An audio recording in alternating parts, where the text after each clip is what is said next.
ஒவ்வொரு நாளும் நம்மள அழுகையின் கண்ணீரை தேவன் மாற்றணும் அப்படின்னு சொன்னா முதலாவது நம்ம யாருக்கு செவி கொடுக்கணும்? தேவ சத்தத்துக்கு நம்ம செவி கொடுக்கணும். ஹல்லேலூயா. கர்த்தர் இந்த வார்த்தை சொல்றாரா? இந்த வார்த்தை எனக்கு தான். ஒருவேளை சகோதரிய சகோதரனோ ஹிருதயத்துக்குள்ள நீங்க ஒருவேளை அழுது கொண்டு இருக்கலாம். உன்னை பார்த்து தேவ வார்த்தை வருது அப்படின்னுச்சுன்னா அதுல ஏதோ ஒரு வார்த்தை உன்னை தொடும். ஹல்லேலூயா. இப்ப வேதம் சொல்லுது, காணிக்கை போடுகிறவன் எப்படி போடணுமா? ஒருவரிடத்துல உனக்கு ஏதாவது குறை இருக்குமானால் அவனிடத்துல போய் நீ மன்னிப்பு கேட்டுட்டு முதலாவது வந்து ரெண்டு சமூகத்துல காணு. அப்ப உன்னை நோக்கி இந்த வார்த்தை நான் முதலாவது நீ கீழ்ப்படிய வேண்டியதுங்க. நான் யாரிடத்திலேயாவது மன்னிக்காத தன்மை என்னிடத்துல இருக்குமானால் ஆண்டவரே நான் மன்னிக்கிறேன், இந்த வார்த்தை எனக்காக நாதவே மாறட்டும் என்று ஜெபிக்கணும். அப்பதான் இந்த வார்த்தை உங்களுக்கு வரும். ஹல்லேலூயா. யாரையாவது குறை சொல்லி கொண்டு இருக்கிறீங்கன்னா அந்த வார்த்தை உங்களுக்கு வரும். எவரையும் கொடுத்து குறை சொல்லாதீங்கன்னு வரும்.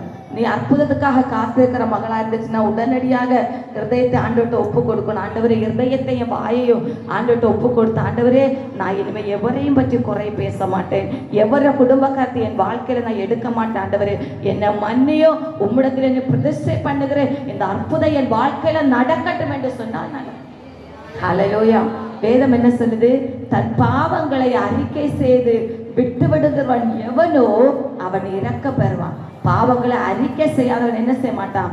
வாழ்வடையவே முடியாது.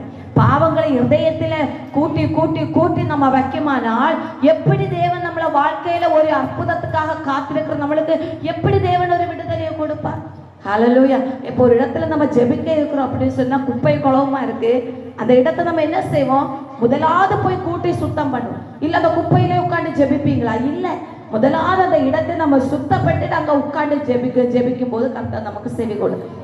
அதே மாதிரி தாங்க நம்மள தேவன் வாசம் செய்கிற இந்த இருதயத்துல யாரை பற்றி அது குறையோ குற்றமோ இல்ல எவரை பற்றியாவது எந்த ஒரு காரியமோ நம்மள இருதயத்துல இல்லாதபடி, எவரை பற்றி எப்படிப்பட்ட தூஷணத்தை நம்ம சொல்லாதபடிக்கு நம்மள இருதயத்தை நம்ம பரிசுத்தப்படுத்தி நம்மள இருதயத்தை முதலாவது நம்ம சொத்து பார்த்த, ஆண்டவரே என்னிடத்துல ஏதாவது குறை இருக்கா? ஏதாவது அக்கிரம சிந்தியோ இல்ல ஏதாவது அசுத்தமான காரியங்களோ இல்ல ஏதாவது மாம்சத்துக்குரிய காரியங்களோ இல்ல ஏதாவது சுயத்துக்குரிய காரியங்களோ இல்ல மற்ற ஏதாவது காரியங்கள் முதலாவது என் இருதயத்தில் இருக்குமானால் ஆண்டவரே என்னை மன்னியும் என்று சொல்லிதான் இந்த இருதயத்தை முதலாவதாக நம்ம தேவன சமூகத்தில் கொடுக்கும். ஹல்லேலூயா. ஏனென்றால் நம்மள இருதயத்திலே ஆண்டவர் வாசம் செய்கிறார். அந்த இருதயத்தை முதலாவதாக நம்ம பரிசுத்தப்படுத்தி தேவனுக்கு முன்பதாக நம்ம ஒப்பு கொடுக்கும் போதுதான் அந்த இருதயத்திலிருந்து வருகிற வேண்டுதலை தேவன் கேட்டு நம்மளை கண்ணீரை தேவன் துடைப்பார். ஹல்லேலூயா.